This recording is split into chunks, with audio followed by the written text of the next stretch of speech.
ada sidang pra-pit yang kesekian kalinya dari Mas Roy gitu kan. Ini mungkin tanggapan dari Mas Rismon sendiri, seperti apa sih melihat mengajukan pra-pit kembali nih? Saya kira mereka sendiri pun sudah pesimis lah dengan hasil pra-pit yang kedua, dinyatakan hakim bahwa tersangkaan Roy Suryo itu tetap sah. Saya kira mereka sudah tidak punya moral energi lagi, moral kompas lagi. Jadi kalau sudah seperti itu, ya saya juga tadi melihat ekspresinya Pak Roy sebenarnya sudah sangat pesimis. Tetapi kan pengacaranya bisa jadi kompor.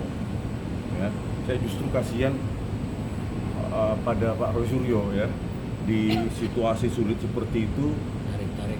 Dia tidak mendapatkan masukan lain selain dari pengacara-pengacaranya ini yang ya kita nggak tahu agendanya apa. Gitu loh. Oleh karena itu tadi kan saya mempresentasikan semua yang ada di buku yang baru ini, yang sudah nanti bentar lagi ada di Gramedia dan buku-buku lainnya. Ayolah, kalau memang nanti ingin adu bukti dan ilmiah, dan bahwa statement 99,9% palsu itu bukan statement politik, harusnya maju ke perkara. Karena apa? Ya lawannya bukan saya kan nanti cuma saksi, nggak tahu kalau jadi ahli mana. Nah, ahlinya itu 4 ahli digital forensik loh, kalau 7 penelitian.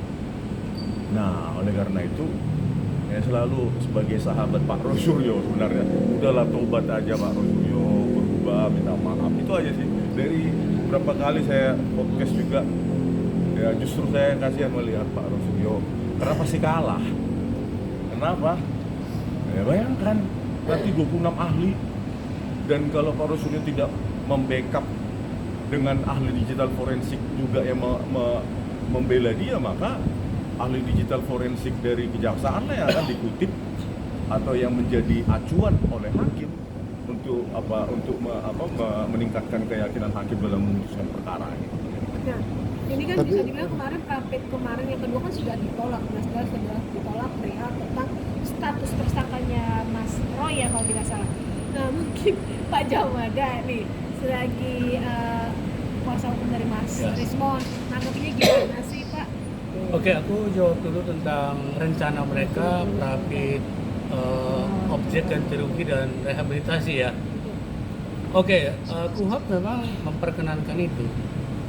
Tapi jangan lupa, kalaupun KUHP memperkenankan pra-pit untuk ganti rugi dan rehabilitasi, jangan lupa kalau ganti rugi itu jika tersangkanya itu dibatalkan, sehingga mereka bisa mengajukan ganti rugi.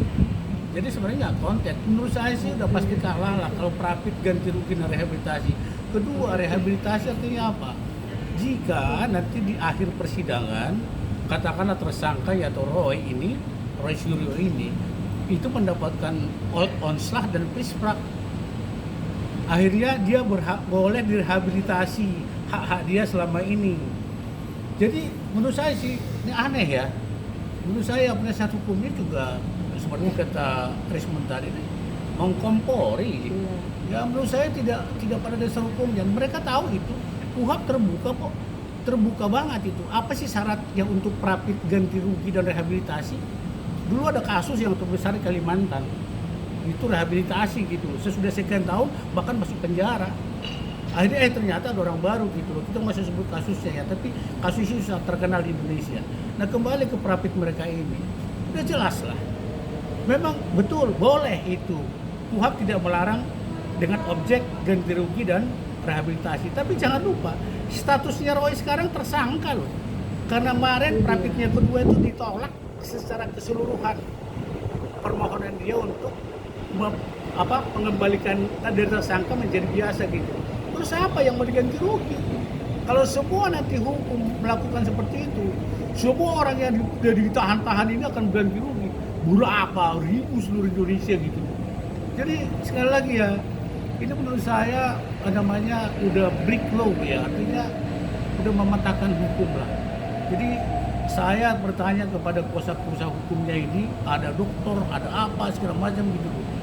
Itu sengaja menceburkan Roy, seperti kata Rismon tadi, menceburkan Roy ini ke arah yang tidak benar. Kalau benar-benar gentleman, jantel, saya bukan mengatakan salut sama Tifa, tapi hadapilah pokok perkara gitu loh. Dan ingat kemarin loh, pertimbangan Hakim Tunggal PN Jakarta Selatan mengatakan bahwa prapit kedua itu prapit yang membuang-buang waktu. Itu pertimbangan hakimnya. Saya yakin sudah diingatkan dalam pertimbangan hakim untuk memutuskan prapit 2 kemarin, membuang-buang waktu. Begitu masuk prapit ketiga, menurut saya sih dilewati 1 minggu atau bisa dipercepat itu akan dikalahkan, jujur aja. Tapi menurut Bahkan tadi dia katakan akan ada prapit berikutnya gitu. Saya kira begini juga, penegak hukum dalam hal ini hakim ya, harus tegas dalam hal ini gitu. Kalau ahli Erdianto Effendi mengatakan begitu, jangan sampai menunggu ada prapit berikutnya gitu. Nah ternyata mereka sebelum putus prapit 1 dan prapit 2 mereka udah mengajukan prapit gitu. Jadi benar-benar mereka udah tahu sebenarnya itu kalah. Nah itu etikat baik. Nah jangan lupa, jika masuk nanti ke pokok perkara dalam KUHP yang baru, nanti kalau di pokok perkara kan KUHP yang baru berlaku, ada pengamatan hakim. Saya selalu mengingatkan ini, hakim akan mengamati, oh jika Anda nanti masuk ke saya, ke pokok perkara, lihatlah apa hukumannya. Menurut saya itu merugikan Roy gitu, merugikan secara pribadi ya. Oleh sebab itu marilah kita penegak hukum, saya juga pengacara, penegak hukum, mari sama-sama kita membawa kalian kita tuh kemana gitu, problem solving atau treat case by case gitu. Saya kira itu ya. Jadi kalaupun masuk itu permohonannya itu sudah masuk, bahkan sudah mau sidang katanya tadi ya. Aduh, ampun deh. Tapi anak case juga tahu itu akal kalah gitu. Kenapa? Tapi menurut abang untuk nominal ganti rugi yang pantas itu sepantasnya itu berapa sih bang mungkin Saya kira-kira? nggak mau jawab karena itu tidak mungkin dikabulkan. Oh, oke. Karena tersangkanya tetap tersangka kok.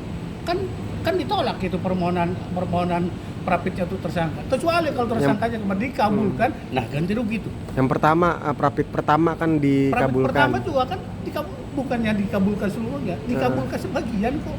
Dan itu sangat telak banget, yang sebagian itu apa, dak.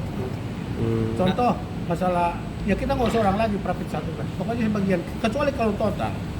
Jangan lupa, hanya tersangka yang bisa diprapitkan untuk ganti rugi. Dari tersangka tadinya tidak tersangka lagi, wah itu ganti rugi tuh. Dia udah sebut tersangka, sudah diadukan nama dia sebagai tersangka. Nah, itu artinya, jadi KUHP kita harus berdasarkan KUHP, jangan berdasarkan ya semuanya dewe gitu. Jadi penegakan hukum ini, saya kira ini kerja berat bagi penegak hukum ya. Sebenarnya Ya. kaitan prapit 3 itu karena ke prapit 1 gitu kan udah nggak ditolak yang prapit 1 soal penangkapan penggeledahan itu. Mungkin ganti ruginya itu seperti apa yang harusnya? Itu prapit 1 adalah begini loh.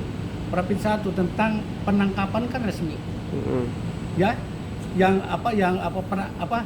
Penahanan yang tidak kan ditangguhkan itu. Kemudian penggeledahan juga katakanlah tidak ada. Memang tidak ada gitu loh. Memang tidak ada itu. Terus apa mau diganti rugi gitu. Itu yang dikabulkan sebagian dalam prapit 1 itu. Bukannya penangkapannya resmi kok, ada surat perintahnya, ada segala macam, dan penangkapannya sangat sopan, tidak seperti yang gembor-gembor gratifikasi seperti penangkapan dulu G30S itu enggak. Aduh, kami langsung ketemu penyidik, saya terbuka aja. Ya, 1 ditangkap di rumahnya, 1 ditangkap depan apartemennya, sopan sekali, bahkan diberikan kesempatan menghubungi pengacaranya, sopan, tidak ada yang berlebihan gitu. Jadi itu menurut saya tidak ada alasan untuk minta ganti rugi, apalagi rehabilitasi nanti kalau pokok perkaranya mereka ternyata onslah artinya bebas dari tuntutan hukum atau preskrip, bebas dari hukuman. Oh baru tuh, wah rehabilitasi dong gitu. Jadi menurut saya penggelapan hukum ya. Aduh, penggelapan hukum banget loh ini loh.